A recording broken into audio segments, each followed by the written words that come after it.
I am going to make today's video as short as possible, so I don't take up all of your time. So, we've been seeing all week how astronomers have spotted distant galaxies, so unusual it's challenging the very foundations of how we believe the cosmos began. Right now, instead of supporting the familiar Big Bang narrative, these findings are pushing scientists to consider something far more mysterious, that our universe may have evolved in ways we've never imagined. Among the pioneers of this idea is Sir Roger Penrose, a Nobel laureate who argues that the universe moves in infinite cycles of death and renewal. He claims to have uncovered evidence that remnants from a previous universe might still be lingering in our own skies. This on the left is the sort of standard view of what the universe looks like, Big Bang out to this exponential remote future expansion.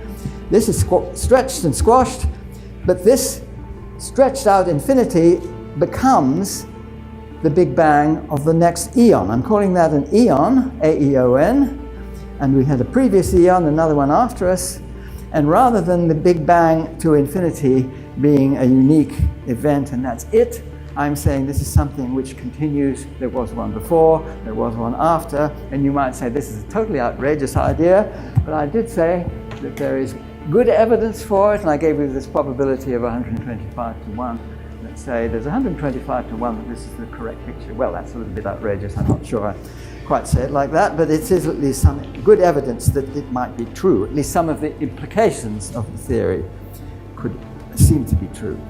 The thing is, when Webb directed its powerful eye near the Big Dipper, it picked up faint, enigmatic lights that had been racing across space for over 13 billion years. These glimmers belong to objects born just 500 million years after the Big Bang, and yet they were already enormous, rivaling the size of the Milky Way. Such rapid growth shouldn't have been possible, and now scientists are left wondering if they have misunderstood the universe's true origins all along. That simply shouldn't be possible. According to our current models, there just wasn't enough ordinary matter in the early universe to build such massive galactic giants. Yet here they are, so strange and powerful that astronomers have nicknamed them universe breakers. These mysterious structures have created a serious challenge for modern cosmology. Soon after, the James Webb Space Telescope identified even more galaxies, each containing far more stars than expected for a universe only a few 100 million years after the Big Bang. But Webb's discoveries didn't just question our understanding of galaxy formation. They also raised doubts about another fundamental concept in cosmology, the expansion rate of the universe. The expansion puzzle. For decades, scientists have used the Hubble constant to measure how quickly the universe is expanding. According to theoretical predictions, the rate should be about 67 kilometers per second per megaparsec. However, when astronomers calculate it using real observations such as supernovae, red giant stars, gravitational lensing, and pulsating variable stars, they consistently get a higher value, around 73 kilometers per second per megaparsec. With Webb's latest observations, this puzzling discrepancy has not only been confirmed, but appears even more pronounced. Why does the predicted value differ from what we actually observe? Some researchers are now considering a bold and unconventional explanation. What if our universe is not isolated? What if it is interacting with other universes? One possibility suggests that the early inflationary phase, the extremely rapid expansion that occurred just after the Big Bang, may not have been a simple random event. Instead, it could have been triggered when our young universe became part of a much larger cosmic structure, perhaps being absorbed into a broader parent universe. To investigate this idea, scientists have begun developing new mathematical models that simulate how multiple universes might interact with one another. According to these models, such encounters could effectively increase the overall volume of our universe. In that case, what we interpret as cosmic expansion might actually be the stretching and merging of different cosmic regions. In other words, the universe we observe could be just a small section of a far larger and interconnected multiverse, and Webb's discoveries might be offering the first hints of this possibility. As researchers refined these models, they uncovered something remarkable. When they calculated the expansion rate predicted by this multiverse interaction scenario, the results aligned surprisingly well with real observations, far better than the predictions from the standard cosmological model.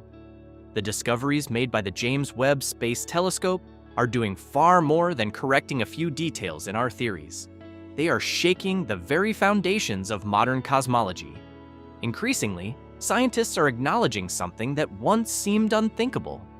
Our understanding of the universe is still incomplete, and unseen forces or unknown processes may be shaping reality in ways we have yet to fully comprehend.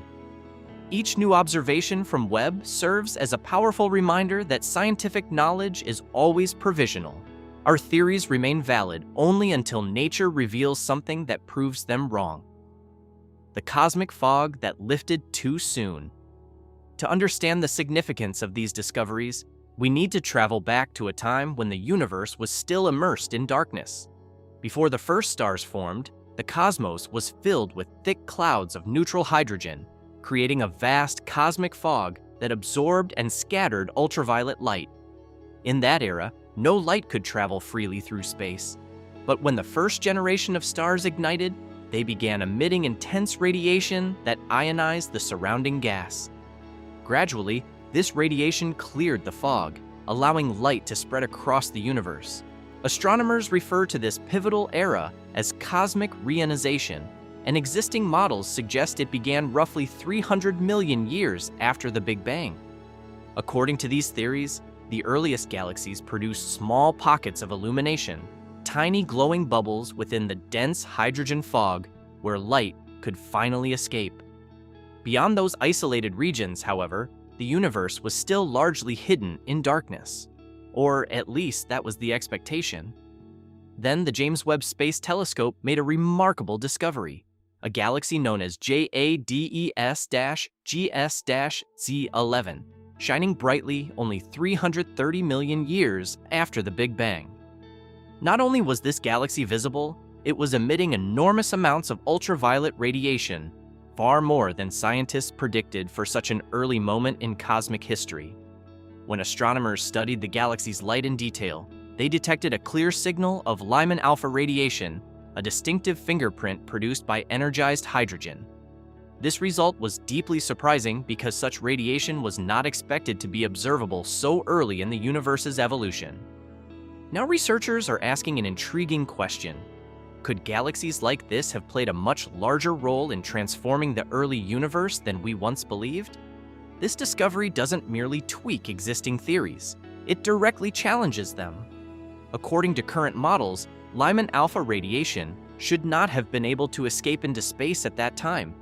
The universe was still filled with dense neutral hydrogen gas, which should have absorbed or scattered that radiation long before it could travel any significant distance.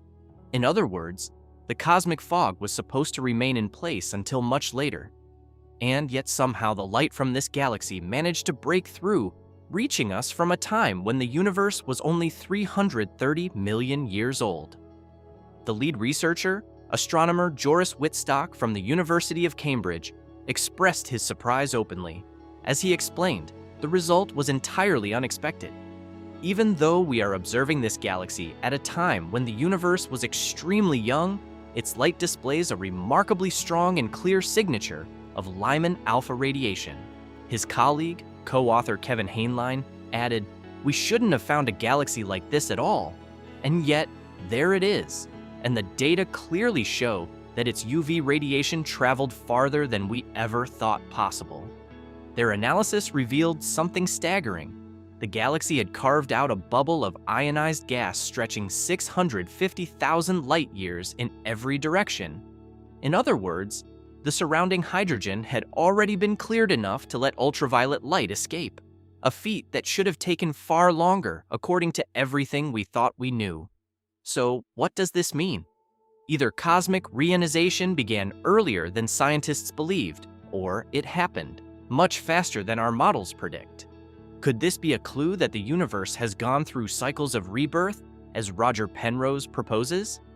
At the same time, the discovery hints at something equally intriguing. Maybe it wasn't just giant galaxies that reionized the cosmos. Perhaps smaller, less massive galaxies played a bigger role in lighting up the universe than we ever realized. What powered this galaxy's intense UV radiation? Was it an unusual population of super hot, super bright stars?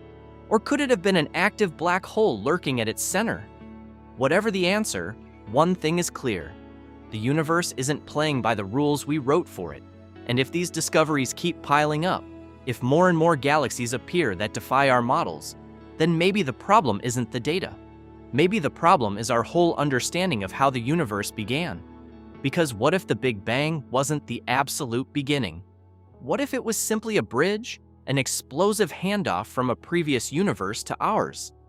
If so, then we're standing at the doorstep of Roger Penrose's boldest idea, a universe that never truly began, but has been cycling through ages of destruction and rebirth all along. The Big Bounce. British Nobel Prize-winning physicist Sir Roger Penrose isn't shy about his bold claim. The universe, he argues, is caught in an eternal rhythm, a cosmic dance of destruction and rebirth. In his view, what we've always called the Big Bang wasn't the beginning of everything, but rather a big bounce. Here's how it works. According to Penrose, the universe keeps expanding until one day all matter decays, breaking down into pure energy, light without mass. And just as something can expand, it can eventually contract. In this strange, timeless, spaceless state, a new universe is inevitably born, an endless cycle of death and renewal. But Penrose's theory gets even more thrilling when you realize he believes he's already found evidence. Not just theoretical hints, real fingerprints from a universe that existed before ours. Where are these clues hiding? In the cosmic microwave background, that faint ancient radiation left over from about 380,000 years after the Big Bang, still echoing across the universe today. Hawking points. Penrose and his team spotted something unusual in this cosmic afterglow.